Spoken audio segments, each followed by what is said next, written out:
I want to bring in somebody else who has a view on all of this, and that is Hugh Johnson, Chairman and Chief Economist at Hugh Johnson Economics. Hugh, it is great to see you.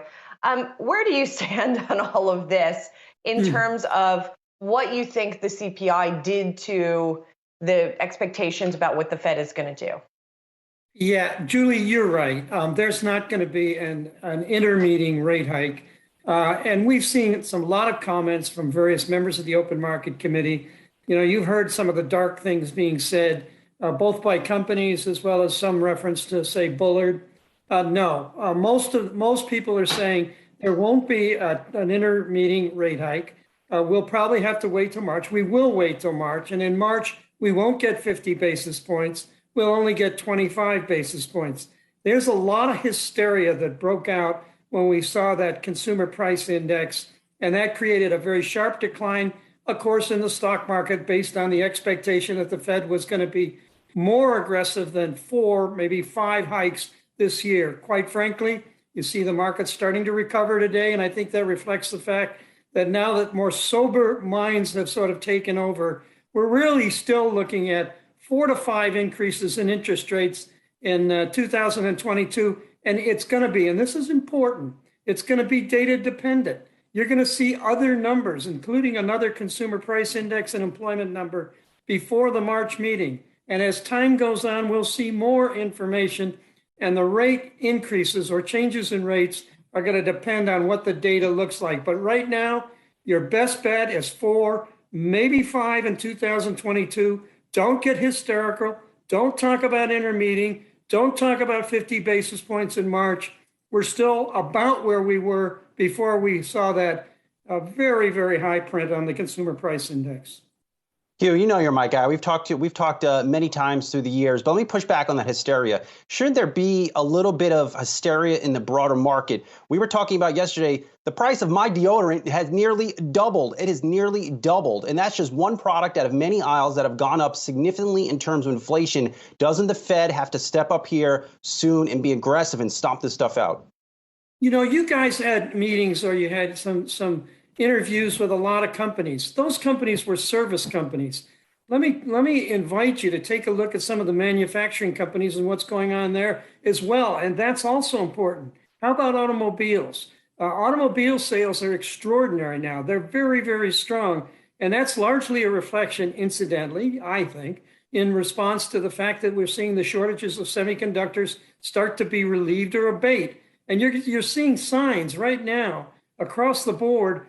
You know, these are not strong signs. These are not things I would bet a lot on, but you're seeing improving labor market conditions. You saw the increase in the labor force. It points to a little bit of an increase in those upward pressure, tightness in the labor market and upward pressure on wages. You've seen some better improvement on the blockchain, on the supply chain problems. Purchasing managers. The percentage of purchasing managers that are seeing slower deliveries or bottlenecks, that's come down quite a bit since November. The percentage that are paying higher prices, that's come down a lot since. So the point is, what I'm trying to say is, this is not all dark. And in time, I'm crossing my fingers when I say this, I think you're going to see, for very sound reasons, you're going to see the rate of inflation start to come back down towards, maybe not the levels, certainly not 2%, but back down towards 3.5% to 4%. And I think you're going to see that in 2022. This is not all dark. And you got to look beyond the services, and you got to look at manufacturing. Things might get better than you think, particularly when everybody's kind of at an extreme right now. So it sounds like you think that, you know, you're still on team transitory, right? In other words, you think that even if the Fed didn't tighten, we would start to see pricing moderate.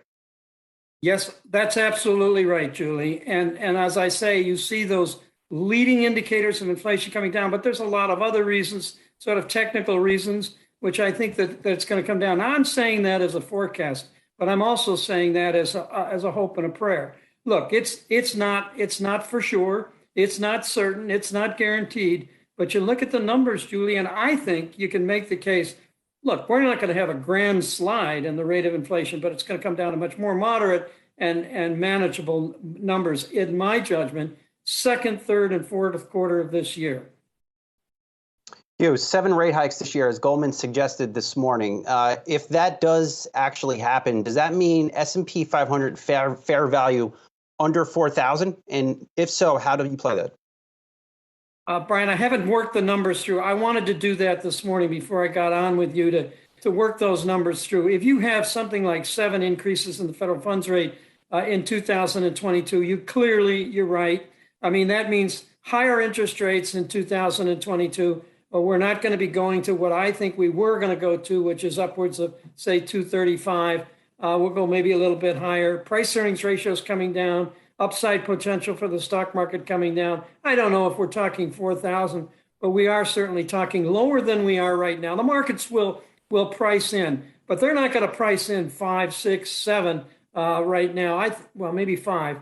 But not 6 or 7. That's not going to be in the cards. People are not going to price that in. Investors are not going to buy into that. So I think we're really still talking about the markets. And I think they've done a good job of it, of pricing in 4 or 5 increases in 2022. And that's it for now. And now let's watch the data and listen to what officials of the Federal Open Market Committee say about what they're going to do about the data or about interest rates. I think we're talking 4 or 5. I would not be talking 6 or 7. I think Jan Hatzius at Goldman is wrong. So as we take a deep breath on all of that, what do you do? What are you recommending right now? What's the strategic move right now when it comes to equities? Yeah, Julie, it's a great question. The problem is we're in a low return environment. And the problem is that even though it's a low return environment, it's going to be a low return, but it's going to be okay for the equity markets. But, the problem is a low return environment. It's still going to be the case that equities are going to outperform fixed income from a return basis, on a return basis. So you got to stay overweight in equities. I wouldn't change that weighting. The only thing I would do in portfolios is if you're a little bit scared or nervous about this current inflation hysteria or outbreak, maybe shift a little bit of the portfolio towards defense. So it's not bad idea to be looking at consumer staples, not a bad idea to be looking at healthcare, maybe utilities. I hate utilities in a bull market. They don't work, but maybe if you're really worried about it, that would be fine. But don't forget bull market sectors, and technology still has positive relative performance. So don't go too far from technology. That'll help you a lot if this market turns out the way I think it'll turn out, and it'll still be a positive market. Equities will continue to outperform. And the bull market sectors or economically sensitive sectors will be the best performing sectors inside the equity markets. Hugh, always good to see you. Thanks so much for all of this. Hugh Johnson, Chairman and Chief Economist at Hugh Johnson Economics. Thank you.